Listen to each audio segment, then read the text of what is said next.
All right.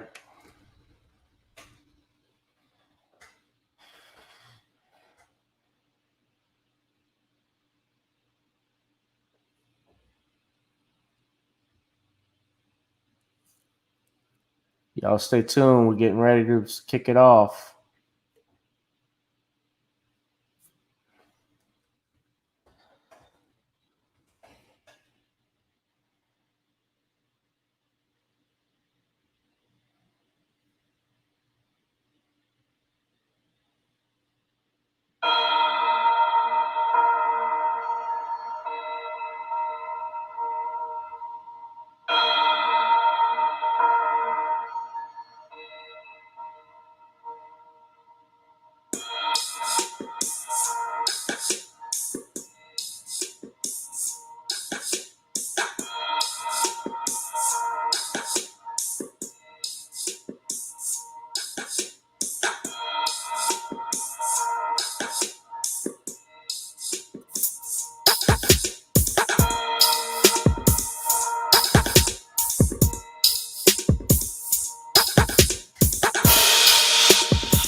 Getting ready to kick it off. Welcome to another edition of Gavin Richard Presents here on channel GBoo2786.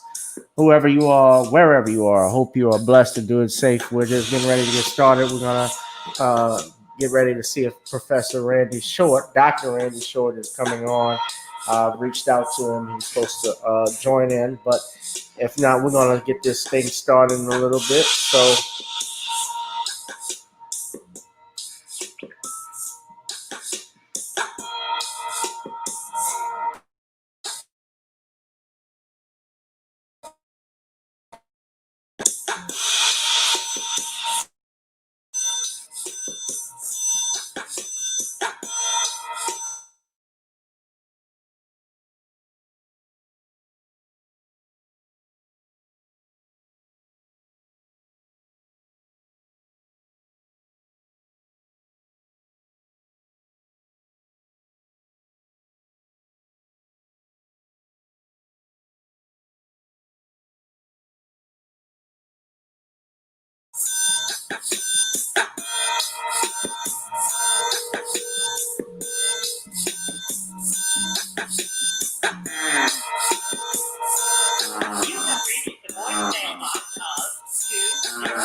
all right, we're going to get it started. What's up, everybody? Welcome to another edition of Gavin Richard Presents here on channel GBoo2786, as well as my backup channel, Gavin Richard, and Facebook page. If you are watching, whoever you are, wherever you are, I hope you are blessed and doing safe. Guys, I don't know if you guys know it already, but they're already talking about we're getting this weekend off, and it seems like things are getting back to normal a little bit because they've ended phase 3. They started phase 3 of the guidelines here in Louisiana. Of course, there's certain restrictions on it, so bars can start to reopen, although they have to have limited capacity, and they have to close at about 11 o'clock. And the other thing too is that we also have, I think they've lowered restrictions on gyms and so forth. But here in New Orleans, it's a little bit different because we have TD Cantrell, uh, Auntie Cantrell, who basically is putting limitations on certain restrictions. Like she is not having it with some things. So even with phase 3, she was talking about how over the Labor Day weekend, she was not happy because we had crowds that were out there, all gathered up and together because New Orleans is basically a big tourist city. So she wasn't surprised by the pictures that came out of people, huddled up and standing outside on Bourbon Street. And let me see if I'm going to pull that picture up for a second. You guys can actually see what happened this past week. But this is oh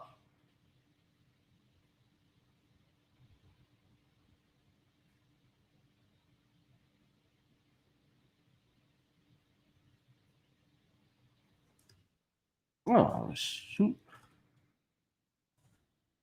I know it's up here. But they had quite a few people that were out there. Now this is from WWL TV that they had this. Let me see if I can pull this up and share it with you. It's courtesy of WWL TV. Oh, and just for the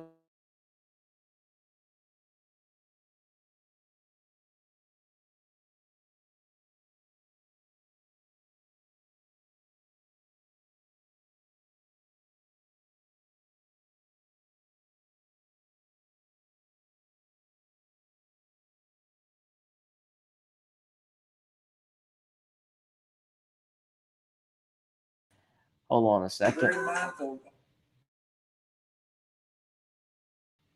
right, so that's better. All right. Now, let me start over because when you're trying to add ads and stuff, it gets worse like this. Ah, shit. I just made it worse. I clicked on it. Okay. Yeah. So New Orleans will stay in phase 2. This was Cantrell as Louisiana moves to phase 3. Now, what I was going to show you guys, if there were crowds in the quarter for Labor Day weekend, and this is what people were noticing.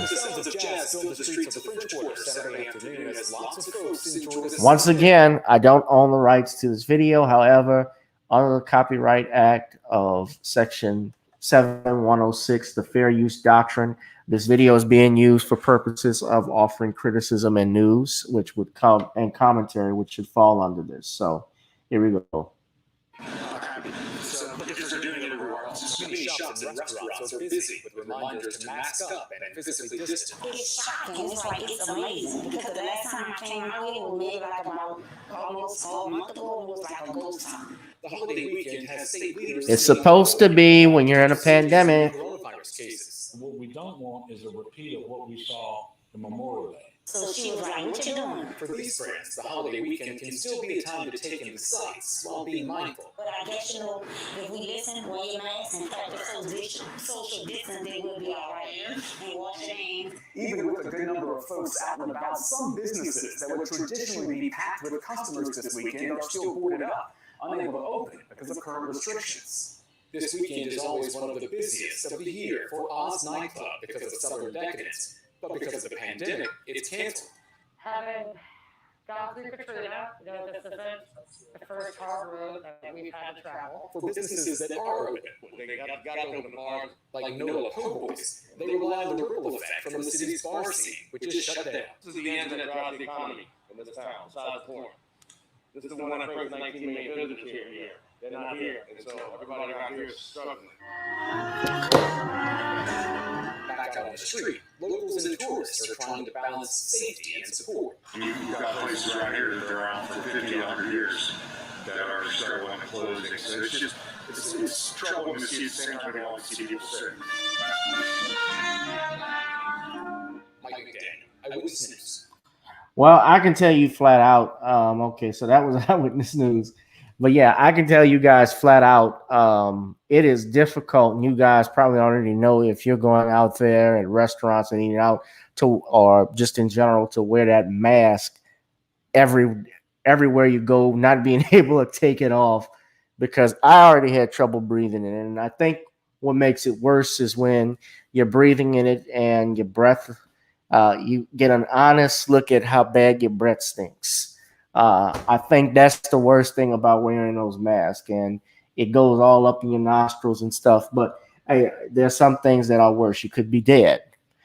Um, but we'll make it, we'll manage. And in many of these democratic cities, and I'm just being real with it, you have uh these decisions that are being made where, like, I saw my brother, shout out to Sean James, he's actually in his own live stream doing this thing tonight.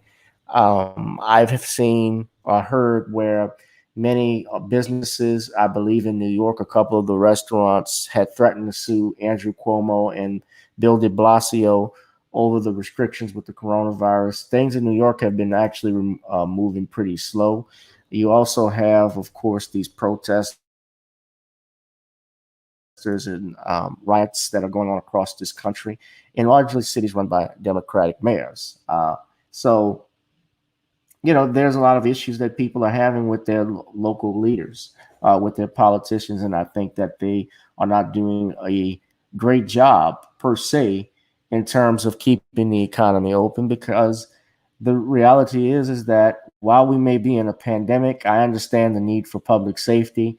I also know that if the economy is not open, well, the lights still gotta come on, and people still have to work. People still have to pay their bills, and nothing's, unfortunately, not even the pandemic will change that. They're not demanding that. You have people that are being forced out on their rent, so for not having their rent.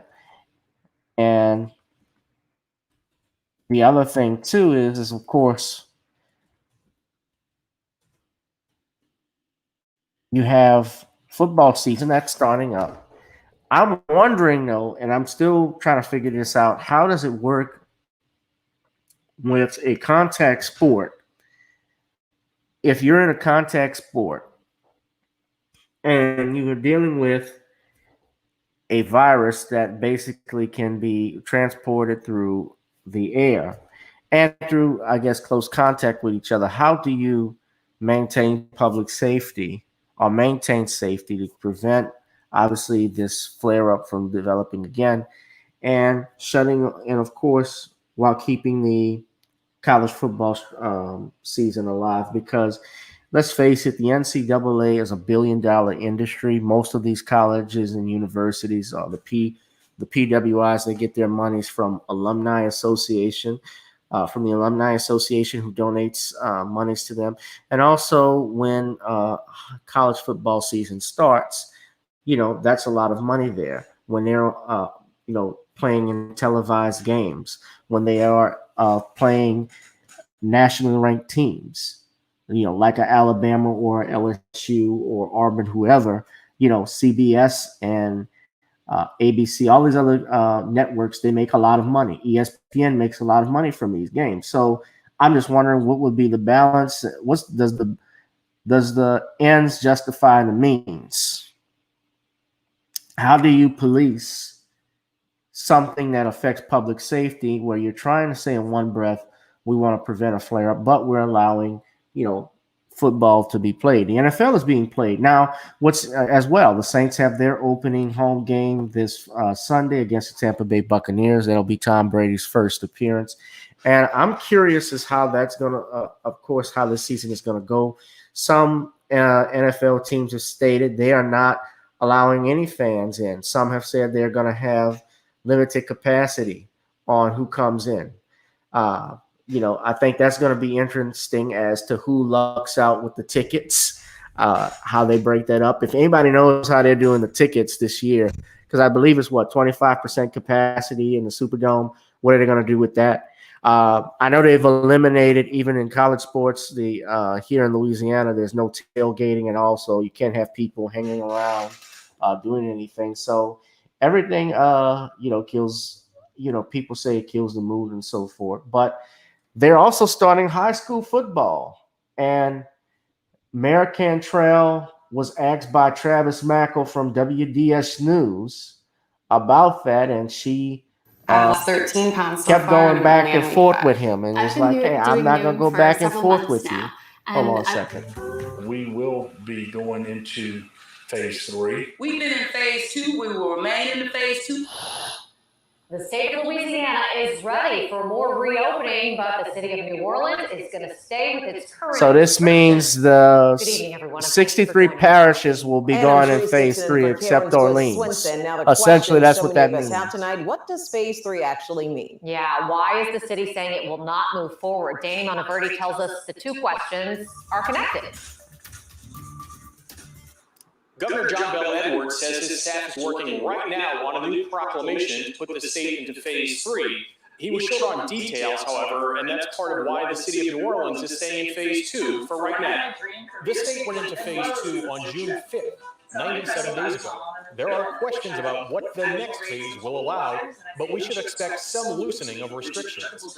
Edwards says people need to keep one thing in mind. Phase 3 is not a lifting of all restrictions. It's not some announcement that COVID is no longer in Louisiana. It is. Part of the reason Edwards says he's ready to move to phase 3 are results of positive tests and hospitalizations during the last 2 weeks. So it's very difficult for me to respond when I don't have the He information. won't move the city out of phase 2 yet, in part since Edwards hasn't announced details of the state's plan.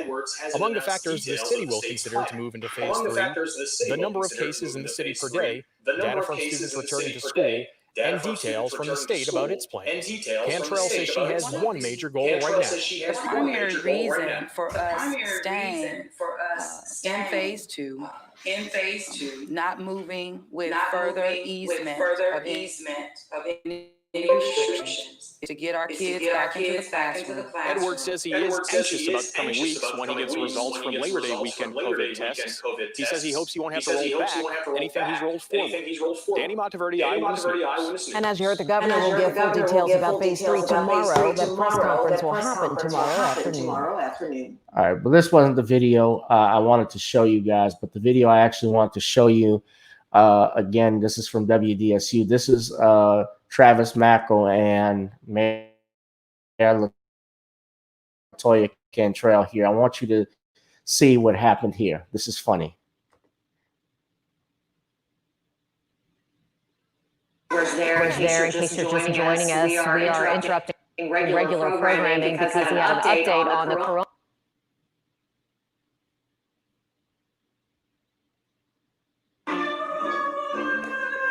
I hate this.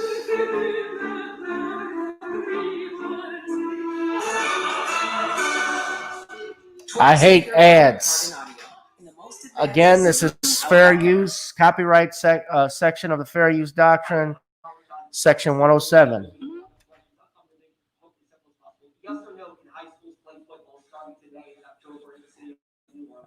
All right, now watch on T. I just answered that question. But it wasn't, with all due respect, I think there's a lot of confusion. With all due respect, phase 2, what confusion? We've been in phase 2. We will remain in the phase 2. The guidelines are very clear. So yes or no, can high schools play football? Phase 2. What does it say? Well, you're asking me a question. However, you thoroughly understand what phase 2 means. Doesn't it sound like a high teacher back in middle school when you ask her a question that she already asked, but you just didn't pay attention to the answer? You also understand the guidelines that are in place, and that's where the city of New Orleans will remain as it relates to football. I mean, just to be clear, you're not going outside, Travis. No, I mean, I'm not. Well, no, I mean, that's not the question. Sit your ass down. As of now, sit your ass down, Travis Mackle. In the city of New Orleans, contact sports sports are not allowed. There are guidance that allow for non-contact drills, which the schools have all been doing. So what a football team could do 2 days ago, they can continue to do today. As of now, until we see how LHSAA has any plan to keep children and coaches safe. That will not change until we can figure that out. So the Saints have applied to the state from a workplace exception that this is their place of work. The LHSAA does not govern Tulane football. But what about isn't Tulane the city of New Orleans? So how are they practicing contact sports on campus? I haven't had a conversation with Tulane about what they're practicing or not practicing. You're practicing for a month. Sorry. All right. Well, news reporters typically do that. So yeah, Travis Mackle was definitely trying to go back and forth to, I guess, get a rile out of the mayor and get an answer. News reporters will do things like that. But as of right now, yeah, we're remaining in phase 2. I'm looking at the comics. Garrett Gregory says it is very interesting for sports. There's very little to no crowd. Is a game changer. That is true. That does play a factor in. I know for a fact here in New Orleans at the Saints game, the crowd is always a factor in the dome. That has always been a factor. So that is interesting. That's a good point to make. I'm sure even in different places like Seattle, when they have the 12th man, it's just like that. And, because that's one of the loudest stadiums in the country. And even the Kansas City Chiefs stadium, too. They say it's pretty loud up there in Arrowhead Stadium. Speaking of which, and this will go into our next topic, this happened on yesterday. So, of course, you guys know. And by the way, I want to just say this again. If you're interested in supporting this platform, please donate to the Cash App at the bottom. I can't say that and stress that enough. Gavin Richard Esquire. You can also check out the Google Pay, gavin.grich1@gmail.com.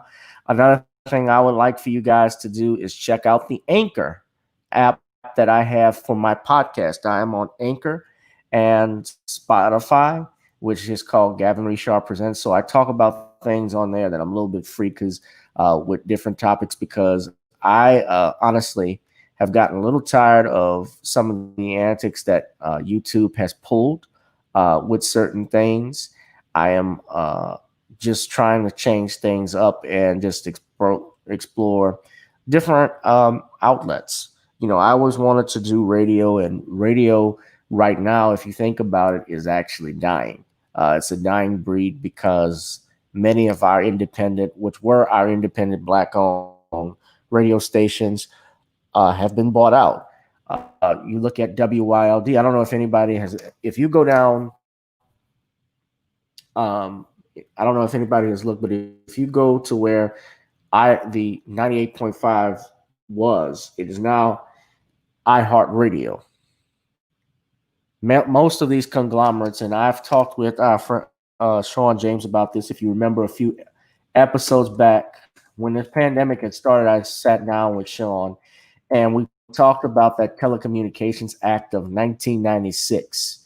That act single-handedly destroyed Black media, because now it allowed for large corporations like let's just say a Comcast, for instance, or a Viacom CBS to be owned by the same company. They just were buying things out. So like when you look at VH1, when you look at MTV, when you're looking at Nickelodeon, Comedy Central, CBS, you're basically looking at all sister channels of the company Viacom CBS.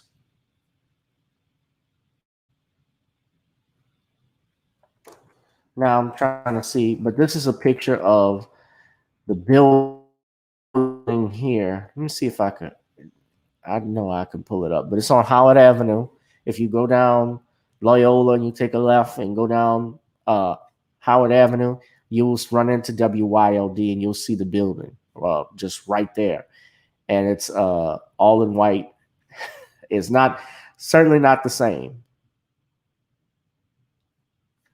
I know that damn thing. Hold on a second. Excuse me. I'm trying to find a picture. Okay. I usually go through Bing when I look at pictures for these things. I'm sorry, Google Chrome, but apparently Bing is not as effective, I think, as Google.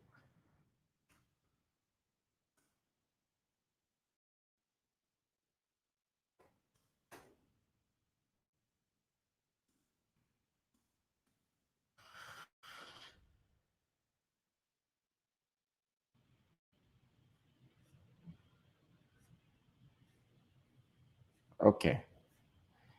Yep. I'm having a little trouble.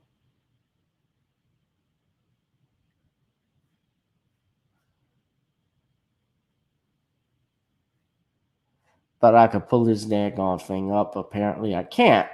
Sorry about that.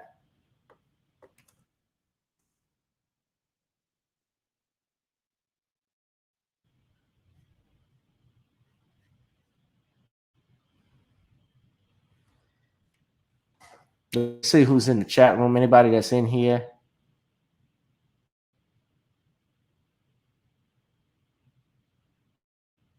Okay, well, this is it here. So, yeah, well, I just want to show you all this right quick. This is, iHeartRadio.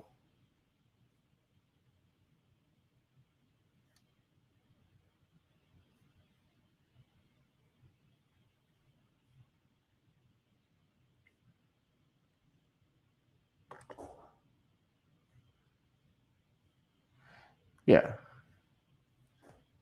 So this is what used to be. It's still 98.5, right? But, it has changed drastically. And I know that we had great Sunday radio programming like Sunday Journal, where you had topics that concern the African American community, different issues that was on that channel. Well, it's not there anymore. The show was taken off the air. Shout out to Brother Hal Clark, too, who was a great radio host and director of that. But that show, but that shows why, and I stress this again, the power of ownership. So that's why I wanted to do the podcast, and I would be able to control, my thoughts. I can control the topics. Don't have to worry about somebody that's telling me what I can and can't say. And I see that nobody is really interested because we got 0 people watching. Oh, we got 1 now. I don't know who that one is. It might be me because I'm looking at my phone and my YouTube videos. This happens from time to time. People go in and out. Let's see, but I ain't worried about that.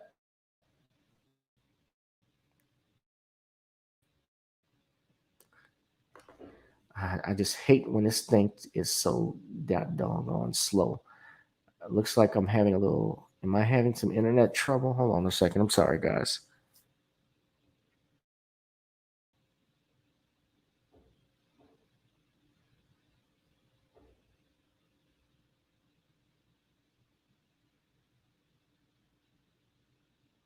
So, okay. So where I was getting at, where I stopped off, what I was talking about the black radio stations. Okay, stop sharing.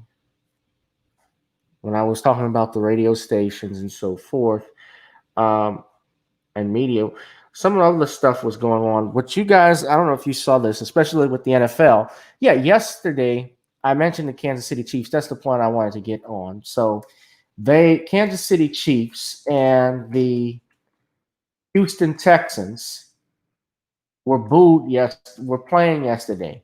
Now, just like of course, with this pandemic, things have been limited. If you watch the game before the game started, they were all locked up in arms, protesting racial injustice. Now, they asked for a moment of silence, and you're going to see this right quick in this video what exactly happened here. Now, I am not a fan of Black Lives Matter at all, and I've given you my reasons. Yes, I like the saying Black Lives Matter. Yes, Black lives do matter. And of course, yes, to address the issues of racism and police brutality, those are things that really exist. But the people that are behind Black Lives Matter, the organization in and of itself, I have issues with. I have issues with them attacking, the nuclear Black family, Black masculinity, and heterosexuality. I have issues with that because those are the cornerstones of American societies, in the world in general. You cannot have a society without the family unit. That's why God created it. And nature commands it. So, you have a mother, father, sister, and brother. That's what the tradition was. There's a reason why that's there. It's because there has to be order in place for the youth, for children, so that they can learn how to, especially young boys, how they are to be, what their roles are, and what they're expected to be as men when they grow older. And also for young girls, their roles and what they are expected of them as young women, especially when they become mothers and wives to the same men. Not, of course, not their brothers or anything like that, but to another young man who I'm sure we won't want raised in a similar fashion, to have principles and morals that they stand on. So those are things that should be admired, not condemned. But I want to show you guys just what happened, okay, at the Kansas City Chiefs game. Now, yes, this was the first game of the NFL season, and it was funny to look at because it proved some things about what the protest was all, what the people were booing about the protest for in the beginning, that it really had nothing to do with the national anthem, with the United States military, and nothing to do with that. So you guys just take a look at this clip. It's only about 3 minutes long, if I'm not mistaken. So we'll just see right quick. Hold on a second. So yeah, here it is.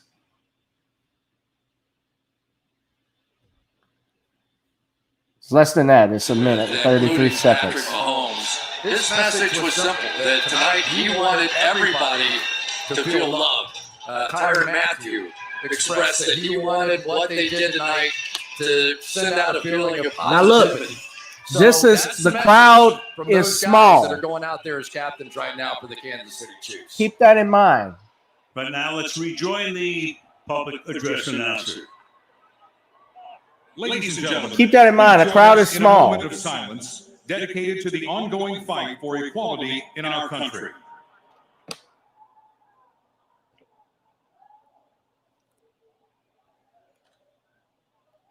Again, I don't own the rights to this video. This is Fair Use Act of Section 107. Section 107 of the Fair Use Act. It's been used for commentary purposes only. But of course, I think I'll get a YouTube strike anyway. That's just how disgraceful YouTube can be. They do stupid shit like that, especially against strong Black men and fellow Black content creators. Now they locked arms in unity.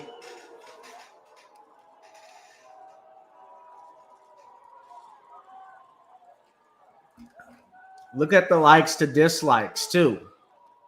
Thank you. 2.9 thousand dislikes to 2.5 likes.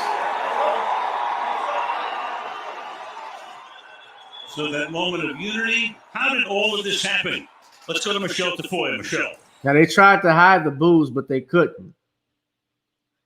They tried to hide the boos in it. Now, people have a right to cheer. That's correct. They can do whatever they want. They have freedom of speech. Now, one of the dangers, though, that a lot of people think with regards to these protesters and protesting during the national anthem and so forth. They think because the Constitution gives everyone the right to free speech that anybody can do that at the workplace, and that's not the case.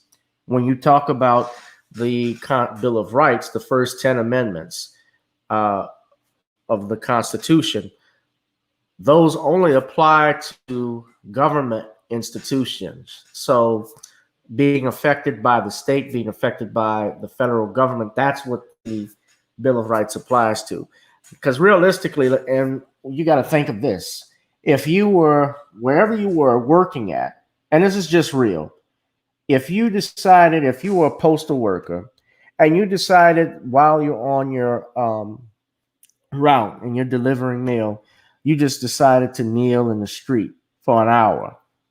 Now, the post office has their issues already. Mail is already delayed due to the pandemic, but of course, it doesn't help when you have postal workers that are doing that. And this is just hypothetical. If there were enough complaints filed against that postal worker, I would imagine his supervisor would give him an earful. And if you told the supervisor, it's my constitutional right to protest, you don't think that the supervisor would fire you for that? You don't think they would reprimand you for that? Of course, there would be repercussions for something like that because you're on the job. Now, even though it is the government position, now, if you're talking about them, of course, just upset because of the topic that they don't want to hear, well, I think that that's true too. I think people don't want to hear that when they go to a football game, when they go to a basketball game, or wherever. They want to ignore what's going on outside the world. You go to watch movies to escape from different things, and people don't like having some things shoved down their throat. At the same time, however, sometimes in order to affect change, that's what's needed to be done. You know, to raise awareness to something. And Kaepernick is not the first person to do what he did. You have the Craig Hodges, you have the Kurt Floyd, is it Kurt Flood or Floyd? Kurt Flood, I believe. Yeah, the baseball player. You've had Muhammad Ali, who I would not put and compare Colin Kaepernick to Muhammad Ali at all, because Ali put it all on the line. He was actually about to go to jail because he refused to be drafted in the armed service based on his conscientious objector beliefs. And as a black Muslim, they did not believe in going to war. You all know the story. But I respect Colin Kaepernick, and yes, I do believe he was blackballed as a result of his political views, and bringing that to the attention of the mainstream media, to the white America. I was about to say to the white America, but to white America, who already knows what's going on. They know about all of this stuff. They just don't want to hear it. Let's just be real about that. There are people who they know what's going on to black people in this country because they study us. It's like, I think Tariq Nasheed talked about this. You know, they sit there and they study us. They know exactly what will push our buttons. That's why they nominate people like Kamala Harris and Joe Biden, and they're out wearing Chuck, she's out there pandering, wearing Chuck Taylors, just like a few years ago when Hillary had the hot sauce. They pander, and we'll buy into that. We're going to jump on that. Well, she's an AKA. She's she graduated from Howard. Well, that's fine and dandy, but what exactly are you going to do? What is your agenda for Black America? Exactly. What tangibles are you going to give? What's up, Lent? And to be clear, like Ice Cube says, because there are people who may not like me saying this, I don't give a shit if you don't like it. I like it. I don't care if you like me. I like me. We're tired of being misled. We're tired of just being hoes where we're just giving you something and we're not getting anything in return. Every other ethnic group does not do that when it comes to voting. And I can't stress that enough. But anyway, just getting back to this. So this is actually I see Stephen, some people are talking about it. This is actually, well, let's just see what ESPN had to say.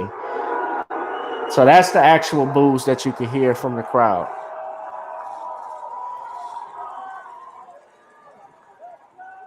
Leonard said, which choices do we have? You got to, well, let me just respond to that for a second. You got to realize the White House, number one, no matter who the president is, whether it's Trump or whether it's Biden, we're still black at the end of the day. And, you know, Obama was president for 8 years and wasn't able to save all of black America. You know, what choice do we have? We have us to choose. We need to build our independent economy. We need to build up black businesses and banks. The Asian community can set up shop in our communities, and just like that, and make millions of dollars. And they give that back to their families overseas, and they also set up structures here in different cities. We look at New Orleans. New Orleans is a prime example. Village de East, that's right here down Chef Highway. They have that. They own all of that. They don't care about whether Trump is in office. You say agree, but we got to get rid of Trump. It ain't about that, bro. Look, I'm hearing the same thing. I'm hearing the same thing we said when Bush was president. We had to get rid of Bush. Well, we're going to put John Kerry in there. John Kerry was a horrible candidate. I get you don't like him. Yeah, you don't like Trump. Okay. What are they going to do? Once we get them in, what is he going to do for you? You're going to say, well, we can hold him accountable once he gets in. Well, once he gets in, there's nothing to be held accountable for. He hasn't promised you anything. He hasn't made a pact with you. That's not the way this works.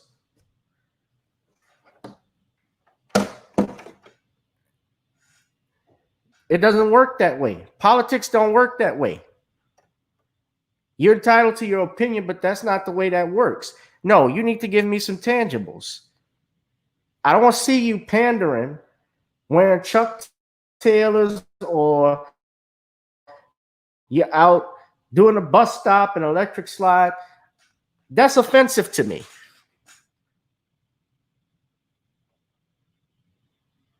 We're more intelligent than that. I'm ranting because I know we're more intelligent than that. I hear what you're saying. Okay, stopping the bleeding, but let's be real about this. What law? Everybody really under Trump, and Tariq Nasheed even, you know, he's disgusted, but everybody is feeling the pain now. It's not just black people. There are some things he has done, some stuff he has done. I'm not going to naming all of it. There's some stuff that I do like. Of course, I don't like his rhetoric, and that's really what a lot of people had a problem with. You know, some people have said he's a racist. I learned this from Judge Joe Brown, that Trump was the one who was funding Jesse Jackson's 1984 presidential bid. He also was giving money to Al Sharpton. I think what it is that he works with black people who agree with him.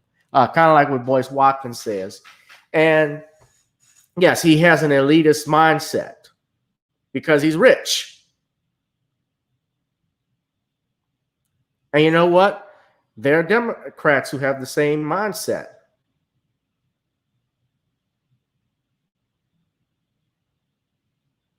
There are Democrats who have that same, that same mindset, who think that way, have elitist thinking. I think the Clintons have elitist thinking. I think that, I look at Biden's history too. I mean, as a senator,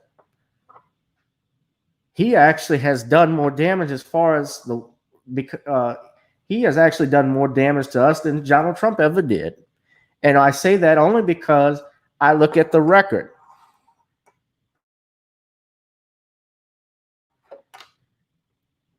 I look at his record. the things he supported and the people he supported with. James Eastland, Roy Farbus. We got, people need to look at their history, who those men were. John Stennis, those are some of the strongest segregationists that Joe Biden had worked with. He eulogized Strom Thurmond. Now, his policies on school desegregation. Now, yeah, people change when they're running for office. But realistically, can people change? Can people be sorry for something that they did? Yeah, that's true.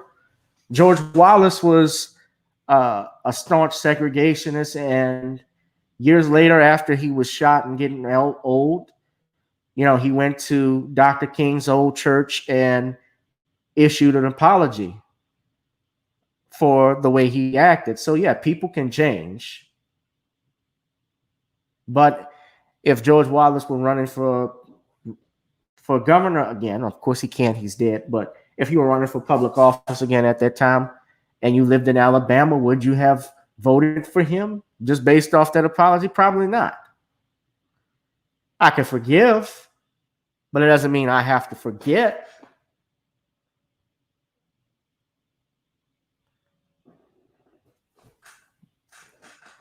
We got people in the room. Y'all feel free to donate to the Cash App. You see it at the bottom, Gavin Richard Esquire. I know we were waiting on Dr. Randy Short. I was just reaching out to him, actually, trying to see if he was going to be available. He hasn't responded as of yet. I know he had some issue early on at his home, so that might have been, I think he will not be able to attend just because of those issues, but I'm here for the long haul, man. We're going to get into this, but let me just get back on topic because I wanted to see this right quick. This was on ESPN. You see the people are booing. I think it's a huge indication people really need to get better. There were some very audible boos coming from the fans in attendance last night during this Of course. What's the players from both And teams? let's be real about this. The biggest consumers of sports, of course, are white men. The people who buy the suites at the NFL stadiums are white men, rich white men. Do we really expect them to support something that affects poor young black men? Not even poor black men. It affects black men in general. I think drums on the field is a show of solidarity. And prior to this, the Chiefs, they were seen standing on the field during the national anthem. The Texans, they chose to remain in the locker room. And here's JJ. I don't really watch. I try not to watch ESPN too much anymore either. The moment of unity, I personally thought was good. I mean, the booing was unfortunate during that moment. I don't fully understand that. There was no flag involved. There was nothing involved with that besides two teams coming together. Oh, I understand what it was about. For the leadership of this team, we wanted to kind of separate the anthems. On a sports note, guys, have y'all seen the way the Texans defense played? I mean, I know Bill O'Brien. I think he's no longer there, if I'm not mistaken. But gosh, they're awful. Deshaun Watson is great.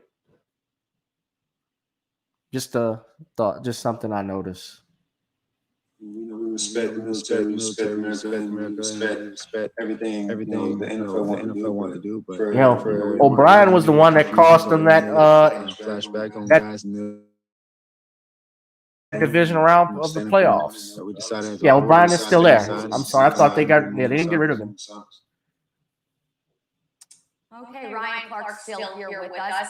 Now we're going to see a lot of individual teams choosing to make their own decisions as how they handle the different circumstances of the season. I don't think Deshaun is over. He's still got stuff to prove. He's pretty good Feel free to comment on the at best. I think he's still got stuff to prove. Well, I mean, he's still young. That's really what about the reaction from the crowd, which was very, as people said, disappointing and even maybe disgusting, I think is a better word. I think, first of all, like the most innocent. I think it was normal. Wait, there's some truth to it. Disappointing? Hell, it's normal. It was expected. It was expected. What do you think you're going to get out of this? I got to say this too. Of course, we got to stand up for what's right, but I think when sports networks go too woke, mainstream media, when you have mediums that are going into wokeness, a wokeness agenda, when they're pushing different agendas, people are getting frustrated by that. And I think that is a large part of the blowback. Not saying that, yes, they can't address those issues, but I think when they address those issues, they also need to have someone on there. Like, if you're going to talk a legal issue, how about you have an attorney come on in that's going to talk about a legal issue?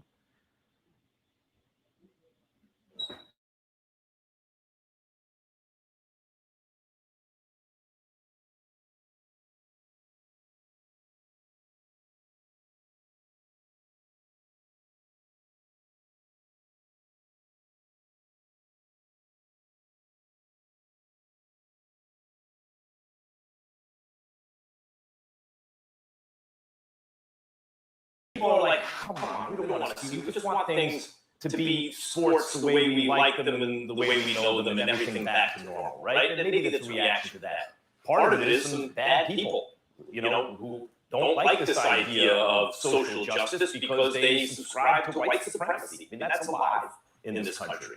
And part of it is just people in low quality information news silos where they've been propagandized against just people even standing up and locking arms and what that means. But you understand that when people say even the most innocent explanation, I just want to get back to normal, what that really means. As I've been saying, in light of this pandemic, people have a real impulse to want to get things back to the way they know them. And leagues, which are predominantly African American, are saying, well, wait a minute, many of the players and their allies are saying, wait a minute, before we get back to normal has to be okay for everyone, not just some people. And there's this strong impulse in this country, and we saw it in the last general election, what's called a revanchist impulse. Revanchist, meaning you want to take back what you feel you've lost. And in this case, it seems to me to be civil rights progress and stuff like that. Including players organizing together across racial lines to make things better for an oppressed minority. And again, wanting to make things back the way they were, there was a... All right, let me go. I just want to hear what Stephen A. Smith has to say. Y'all know he's been tipping on the... Well, he's not tipping. He's been on the Coon train full time with a lot of the things he has said. But I wanted to hear... let me just skip forward and hear what he has to say. In terms of the population, is saying, no. Well, my response to that, Max Kellerman, is that you are not wrong at all with what you're saying. But so what? I don't care at what time, through what regime, what nation you can point to. Normal is never universal. There is always some dissent somewhere. Since the beginning of time, in my estimation, there has always been dissent, and there will always be dissent. And it's incumbent upon those that are quote unquote on the right side of history to squash those who are dissenters to normalcy, decency, decorum, and things of that nature. It's important that people rise up. I was saying this to somebody just yesterday, because the fact of the matter is that you're never going to have everybody on the same page. There is always going to be troublemakers. There are always going to be dissenters. There are always going to be people who serve as the resistance to whatever we try to define from a societal perspective. The answer is so what? The answer is so what? Particularly when you are willing to lose something in order to make a greater point that is going to lean toward being on the right side of history. And I think that when you look at the National Football League players, that's exactly what they're doing here. It's not just black players out there. It's white players. They were locked in arms with one another. And they heard the boos resonating and descending from the stands or whatever the case may be, although only 22% of the capacity of Arrowhead Stadium was filled, approximately 16,000 to 17,000 people. They heard the boos. Yeah, just imagine, just thinking of that, just imagine what would have happened had it been filled. Like, I can't even imagine how loud it would have been had that stadium been filled to capacity. black Just people thinking. being booed. It was white people being viewed because they were willing And there to goes address Stephen A. causes that obviously drastically affect the disenfranchised community in our nation.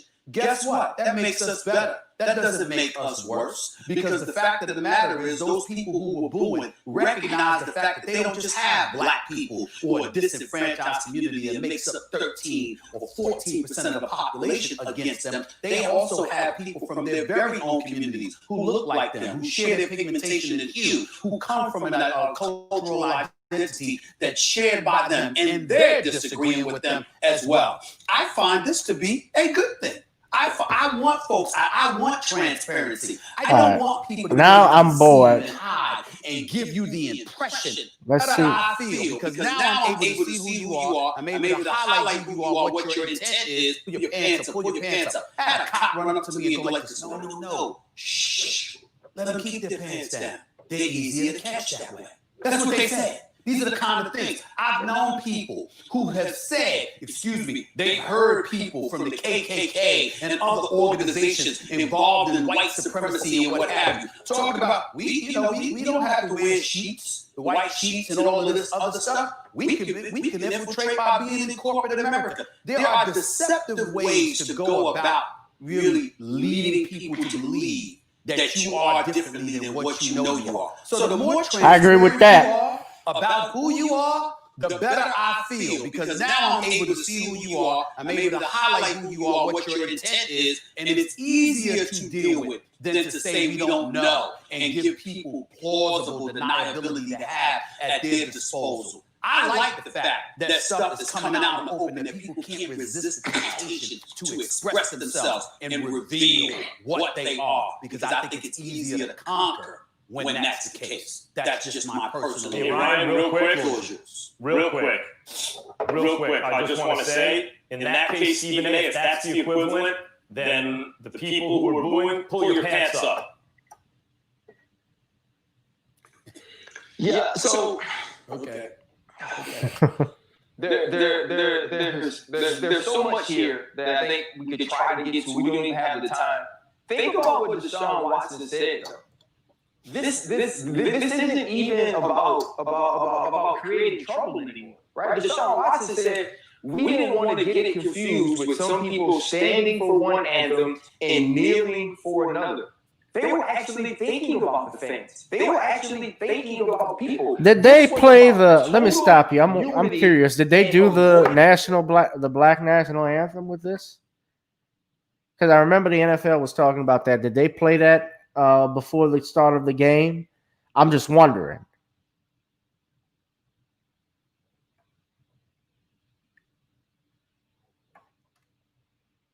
Divisiveness at any cost. Because to me, it makes a statement. If you stand for one anthem and you kneel for another, it's saying that this is where we believe the society needs to go. And this anthem says and speaks about where we used to be and where this country is supposed to be for everybody, but it is not. But instead of doing that, they said instead of causing that division, instead of making that statement, we'll just stay in the locker room for both. They didn't come out for one and go in for another. They didn't kneel for one and stand for another. We weren't out there for either. So no statement was made at all. And then you look at the Kansas City Chiefs, who were out there for the singing of the anthem. They did have one guy kneel. There wasn't any division there. There wasn't any statement made. Okay, well, I didn't want to play too much of this, but yeah, again, I wanted you guys just to see what their reaction was to this, and I thought Stephen A. was gonna, coon around it like he typically does from time to time. But I agree with some of the things that they were saying. Max Kellerman is a real one, and what's interesting is how Terrell Owens actually said that Max Kellerman was invited to the cookout. I said it was a blacker man than Stephen A. Smith, which I thought was hella funny because Stephen A., if you remember, what a lot of black people had issues with him was when he obviously went at the black community defending Mark Cuban, and then of course when he got kicked in his gonads by Michelle Beadle over defending Ray Rice. And what he basically was talking about, well, not defending Ray Rice, but just making comments in regards to domestic violence, which related to the Ray Rice incident, because that became news for for the entire football season. He got suspended from ESPN for 2 weeks as a result of that. And, remember, he came out, made an apology. I realize I was wrong. I'm sorry for my mistake. But when it was black people, it was a different situation. When it was black people, Stephen A. Smith didn't feel that way. He said, I don't give a damn who in the black community is offended by me. Which is why he got called out by Corey Holcomb.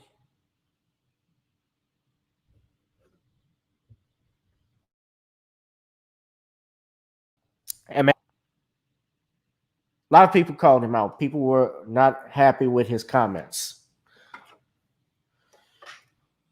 But moving on. Let's see who we got in the channel. We got 4 people that are watching. You guys leave a comment. Tell me what you think about the video so far, about the channel. You see the Cash App. I love and appreciate you if you would donate to the channel. Leonard had actually said on Facebook, the quarterback is overrated, talking about Deshaun Watson. They can hire me in a few years. You'd quit after the first hit. I've seen how short you are, bro. I've seen how thin you are, man. Shout out to Leonard. That's my dude. What else we got going on, guys? So some other news that I wanted to talk about. I have already done a live video on this already. But for those of you who have been paying attention to Twitter, if you have a Twitter account or if you've been looking at the news, you'd realize that this new Netflix, and I'm going to talk about it. This program, I've talked about it before. This movie that they bought out in France, that came from France, called Cuties, actually hit Netflix on September 9th of this September 9th this week. So that was this past Wednesday. And the reviews for it have been abysmal, to say the least. If you are a critic, a professional critic, they have actually liked this movie. I believe on Rotten Tomatoes it had an 88% rating the last time I checked. And Rotten Tomatoes, I don't even trust anymore, because I remember with Rotten Tomatoes, when the series, his comedy special that came on Netflix mid last year, they had actually gave it like a 22% rating. The critics did, but it was like a 97% rating with the viewers. So I rarely consider what critics have to say to be valid. I think that they're paid nowadays to actually just do their presentation, and to also they write stories and hype movies up that nobody would like to see, just so that they off their money and fortune. I believe that stuff happens. I think that they're paid to do that, to hype a movie up or to bring a movie down. Even in the age of social media, of course, they do what's called social media bombing, where they try and purposefully bring down videos or movies and make the ratings as low as they can. And I think with this movie, Cuties, some people were doing that because there were some people who did not see the film, that were just responding in regards to the trailer. Netflix did a terrible job in marketing that movie. Go to my live stream videos. You can see what I was talking about beforehand, because I did a video on the trailer. I do not want to share that poster or clips from that movie. I don't want a copyright for issue, but also I was just disgusted by what I saw. Now, I did try, and I'll be honest with you, because I said I would cancel my Netflix subscription, and I did. But I was able to, just out of from my curiosity, basically, and ending, if the hype was true, because people were talking about it and saying it was bad, I wondered if it was something that I overreacted about. Other people were doing the same thing. Some people haven't seen it, but after watching the movie, I believe is an hour and 40 minutes long or more, and watching 35 minutes of it, I had to turn it off because not only I was just bored by it too, but the things that they were doing in the film,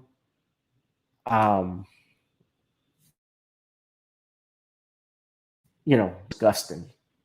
And even if they were trying to, and the director was saying that she was trying to raise a message and awareness about women being sexualized, there are ways that, whenever you involve kids, when children are involved, you had better walk a very thin line.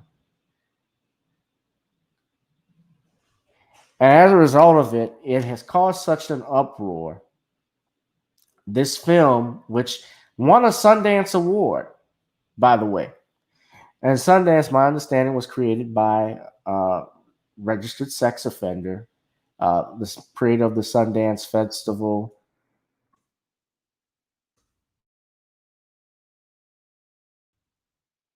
The founder is Sterling Van Wagen.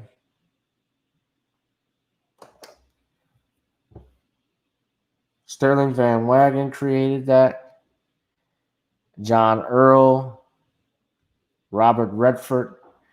Yeah, Sterling Van Wagen is the one who's serving jail for child sex abuse. He was a co-creator. So it wasn't just him that did that. It was Robert Redford and others. And you wonder about Hollywood, just in general, the type of stuff that goes on there. Art imitates life.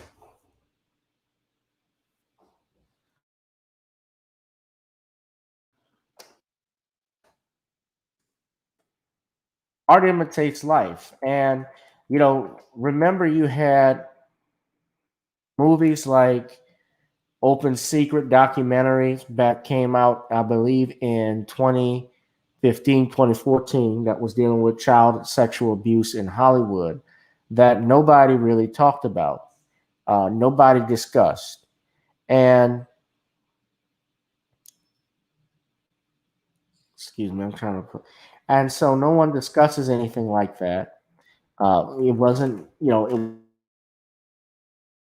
was big. Of course, they had pulled it. People were watching it, but then, of course, that was around the time when Me Too started, and they were more interested in going after Bill Cosby and Morgan Freeman. They were dealing with, a. Excuse me, I'm sorry.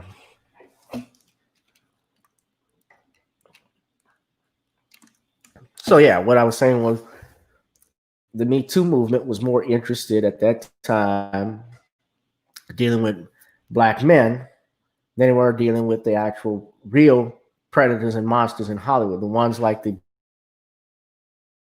Bryan Singer things, although he's never been convicted, but I mean, he was allowed to direct the latest, the Bohemian Rhapsody movie.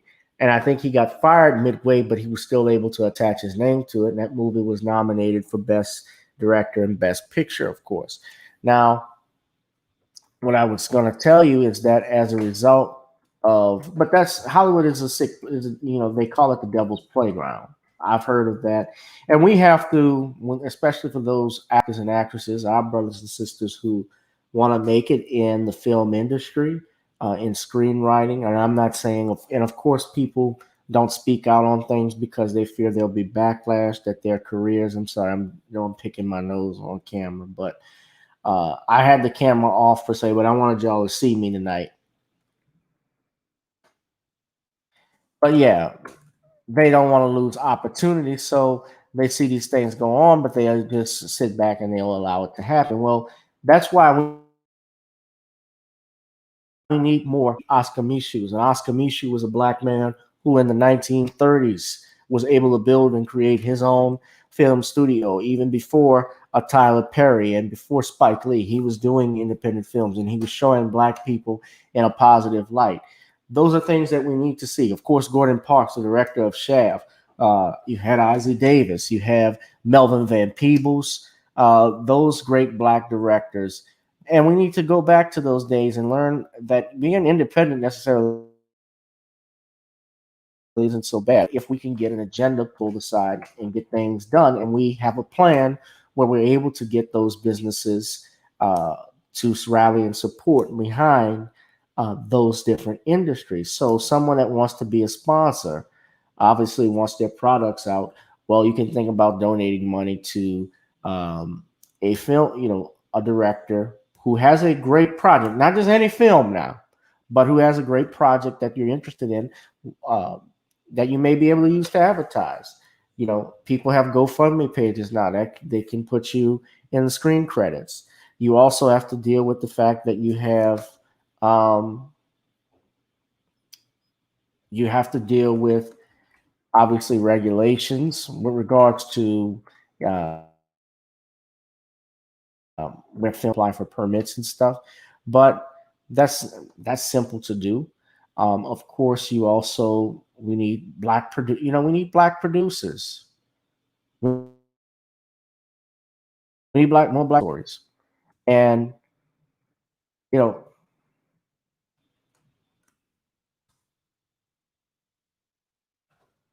I'm sorry, I'm trying to put this in something to because I wanted to put this up for our next topic.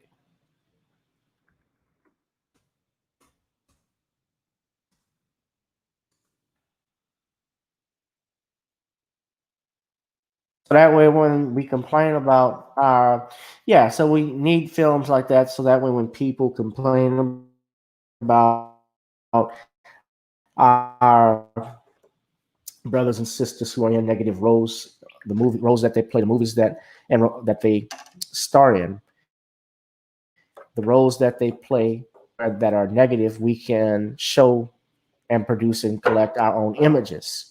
And we won't have to worry about that if we own our own businesses and we can produce our own and new black Hollywood, because right now there is no black Hollywood. It is not, there are black celebrities that may work in Hollywood, but there is no independent black Hollywood.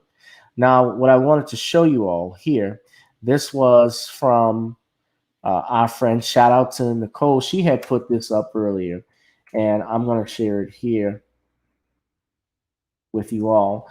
But it was reported that as a result of the movie Cuties, it is being investigated in regards to this movie, Cuties. A lawmaker out of legal action against Netflix. Now, excuse me 1 second, guys.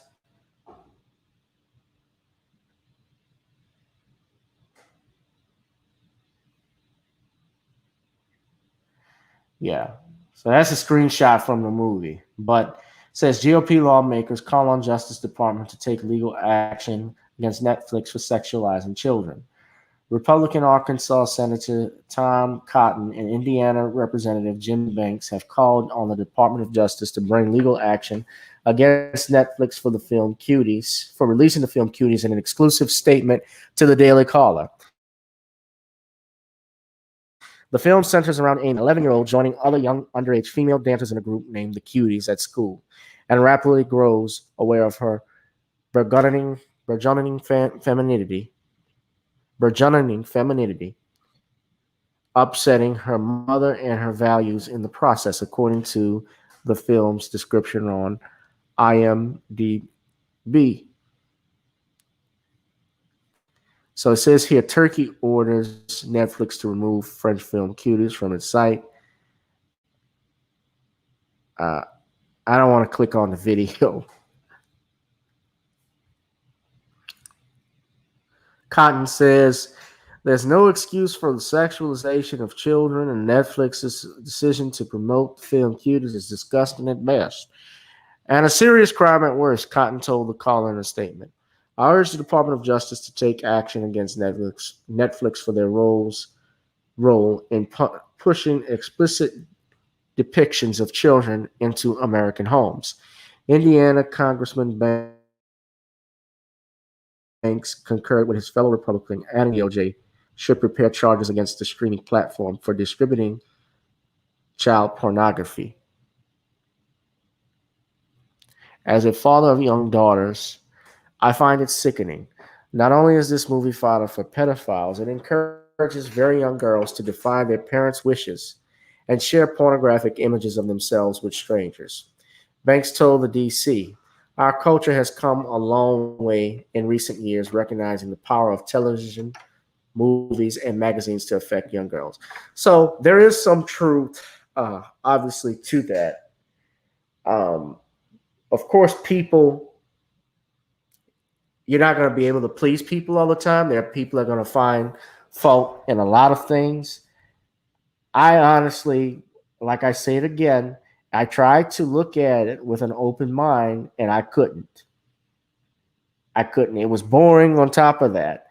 The English dubs wasn't great, but there were scenes in it that I'll just tell you. One of the scenes that I remember out of my head that's been circulating online where the main character, the little girl, actually takes the phone from a man who's in her mother's apartment that usually helps them out, and she took it from him, purposely took it from him, took a picture of her private area and posted it online. Someone was sharing a video. So I did not understand what was up with that. And some of that they could have done without. I didn't, like I said again, I couldn't finish watching anything dealing with that. And a lot of people, there were some people, of course, that were defending it. There were some people, of course, these critics that were defending it. And a lot of people didn't like that. If you go on YouTube, if you see videos of different people that are defending it, you'll see that they actually have more dislikes than likes on some of their channels. But Daily Caller says the lessons taught in the film are not ones I want my daughters learning. Banks continued, the DOJ should be readying charges against Netflix for distribution of child pornography. A Netflix spokesperson on Thursday defended Cuties as an award-winning social commentary. According to the DCNF, Cuties is a social commentary against the sexualization of young children. It's an award-winning film and a powerful story about the pressures young girls face on social media and from society more generally growing up. And we'd encourage anyone who cares about these important issues to watch the movie. Well, this is my only thing with that. I'm good. Yeah, it is true. Our kids in general are growing up, I think, too fast in this day and age. But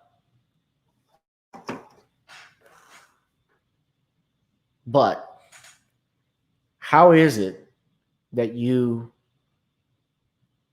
want to show a movie, you want to do a movie to stop the exploitation of girls, young girls in particular, by actually showing the exploitation of girls? And it was a black woman, a Senegalese woman from France who directed this film. And she even said that Netflix did not tell her about the promotional efforts that they made in the movie. She stated that the poster, for instance, the infamous poster that was circulating online with the trailer, Netflix did not disclose that to her, and they offered her an apology.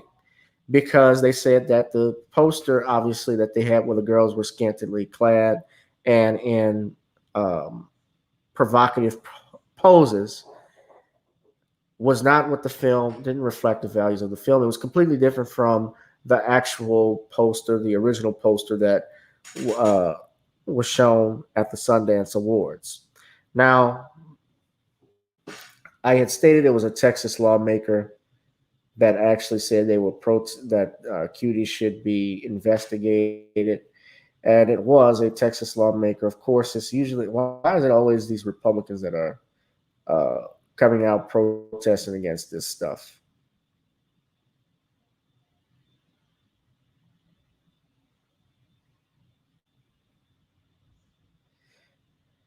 Yeah, Texas State Representative Matt Schaefer, this is on Wikipedia, has called on the Texas State Attorney General to investigate the film for possible violations of child exploitation and child pornography laws.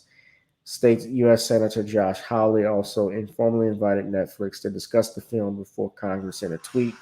Utah Senator Mike Lee sent a letter directly to Netflix CEO and demanded for further clarification regarding the film genre. Now, one thing I look at too when you do movies, and again, I'm an artist myself, and no, I don't like telling artists what they can and can't make, but we got to also ask ourselves a very important question that I don't think was pointed out is who was the film being marketed to? Who is to watch the film? Because if you looked at it, it was TVMA, which mean for language, if I'm not mistaken, and they clearly did not want obviously, if it's TVMA, which is the interesting thing.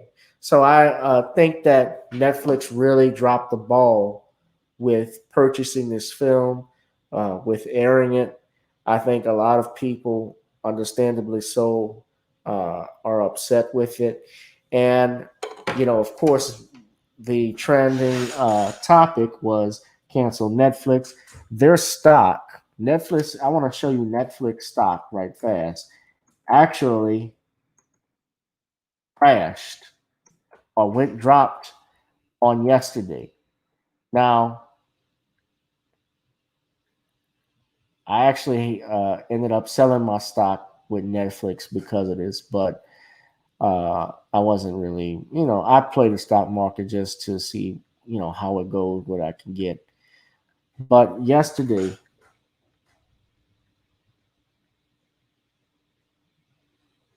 okay, so they went up 0.28% on today. Yesterday was different. When trading started yesterday, it fell.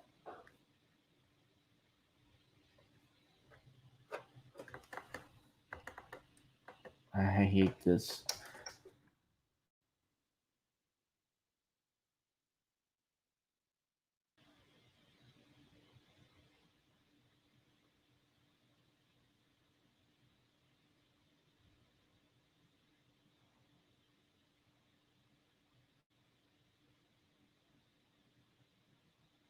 So y'all could see at the end of trading,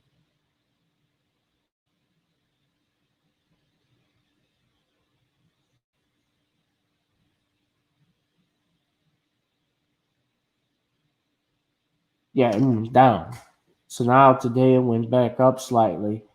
Uh, it was bad.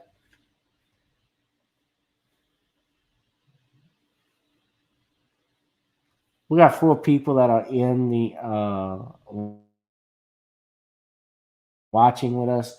Please leave a comment to let me know what you think, that you're out here watching the channel. I thank you all for coming in and tuning in. But yeah, Netflix stock actually had crashed. Well, I shouldn't say crashed, but it definitely dropped when that whole thing was starting. And of course, people are canceling their subscriptions to Netflix. That was trending all yesterday.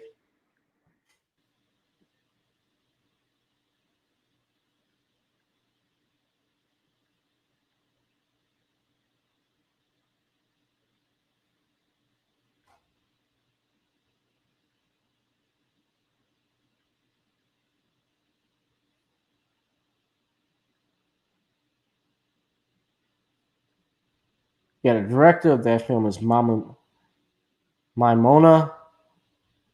Ducore. Maimona Ducore. I believe I pronounced that correctly.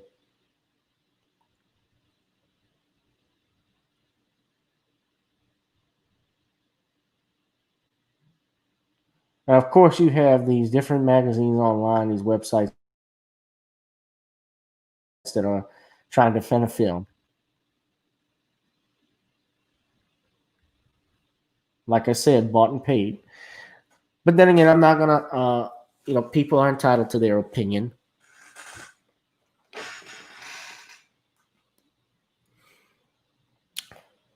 People are entitled to their opinion, but it was difficult to watch. So, what did you guys think? Do you think that Netflix should be canceled as a result of it? Are you canceling your subscription? Of course, do you think it's just a big overreaction, or do you think there's legitimacy to all of this? I just thought, honestly, the film was just boring. um, a lot of people, to begin with, it was not interesting to look at. So I even stopped just based on that. But also, there were some scenes that you certainly would think, especially as a parent, or not even if you are a parent, just someone with a conscience, that I probably would not want my child watching, being a part of something like this, or I would not even want to watch this myself. And what's the sad thing about it is those children who acted in that film are never going to see the end of this, because they're always going to be reminded wherever they're applying for a new acting job and so forth that, hey, you were in that movie that had all that controversy that got Netflix canceled, or you were in that movie, you did this pose, this was you in the poster and stuff like that. I know with being a kid, we all know what being a kid is, how bad other children can be. People get bullied, people dealt with teasing all the time. So I think of that, and I feel sorry for those kids that are going to go through that. Um, but you guys, what do you think? Did you think this is something that people are just overreacting about? Uh, you know, I don't necessarily think people are, obviously when unnecessarily overreacting, I think, of course, it's hard to make a decision about something you haven't seen, and they're encouraging people to see it. But once I see a scene like that, I'm like, it's not even something I'm interested in seeing. Once I saw something that rubs me the wrong way, I'm not going to continue watching it.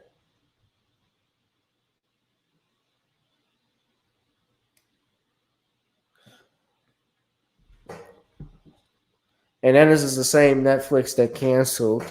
This is just entertainment wise too. They got rid of The Punisher. They got rid of Luke Cage, which were great shows. And I think that was one of the reasons why I couldn't get with why Netflix really turned a lot of people off as well, because their programming is not always, with some exceptions, they have some great movies, but I think some of the programming that they've done was meh. Like that one really rubbed people the wrong way, although I know they're into some type of spiff with Disney. Okay, so final thing, guys. Today is September the 11th. I don't know about you guys, but I um, remember where I was when 9/11 happened. And I was in high school at that time. Today's the 19th anniversary. It's hard to believe that it's almost been over 20 years that happened. Certainly, it was a life changing event for all Americans. And it was also um, life. I think it changed the world as well, and how they saw the United States. Uh, that we were not invincible, like talking about it. You know, I have my questions, of course, and doubts about uh, what happened with 9/11, just like with the Kennedy assassination and Dr. King. But I also just remember, I'm not even trying to just reflect on that, but I'm just thinking from where I was doing when I was 19, being in high school and seeing that, when the first plane hit the tower, I thought it was just an accident. Somebody actually uh, ran in down the hallway while we were going to our classes that the World Trade Center had been bombed. So we go into a class, and the priest, Father Henry Davis, was teaching theology in the class. He turns on the TV. He informs us what's happening when he turns it on. Before he turns it on, he says a short prayer, and especially for all those that died. We turn it on and we see the building on fire, naturally. Then we turn it off, we go back to our lessons, and then we learn a second plane has hit the World Trade Center. Okay, so at that point, this is not an accident. That's just what I was thinking. And then we saw after that the Pennant when he turns the TV on then, and then we go into the next class, we hear the Pentagon has been attacked. Then we hear about Flight 93 that crashed into the ground. So we think about all of that, and it certainly was a life-changing event. One of those things that you'll never forget. They call it flashbulb memory. Psychologists call it that, where a major event happens, you remember exactly who you were, where you were, what you were doing when all of that happened. Just like with Hurricane Katrina, I'll never forget where I was there. And my parents will never forget where they were when Kennedy was assassinated. The main thing they remember about Kennedy's assassination was that they were all for the Thanksgiving holiday when their principal told them to go home, says the president has been shot. And they couldn't believe it. Those were somber times. Uh,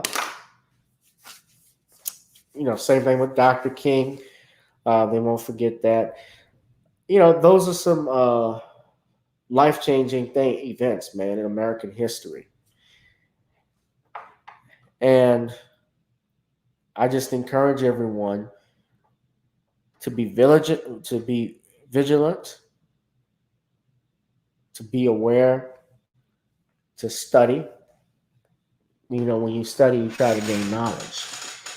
And look at these events closely, because they do tell us who we are as a nation and where we're going in this country. But shout out and love to all who have died as a result of the 9/11 attacks, as well as our men and women who served in the armed forces. Because think of that, all of the men and women who had to go over and fight.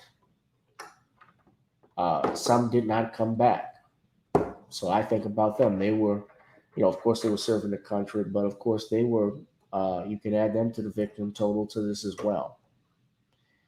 But guys, that is it for me. This has been another edition of Gavin Reshaw Presents. We're going to try and get Dr. Randy Short to come back on here. So apparently, I think something happened. I know he was supposed to come back on, but he will come back on, I'm pretty sure, soon. And he will be back here, and you guys will be the first to know. So you guys be safe, be blessed. We had a great show and great program regardless. So that is it for this broadcast. It is time for me to get some orange juice and watch The Boys. So I'm going to be watching that in a little bit. All right, guys, I'm out of here. Check out Anchor. Please donate to the Cash App, Gavin Richard Esquire, or Google Pay. If you want to see more videos just with me, just hit me up via email, and even if you can donate to the Cash App, because it takes time and effort when I do my new videos. So I'll holler you guys. Be safe and be blessed. Peace.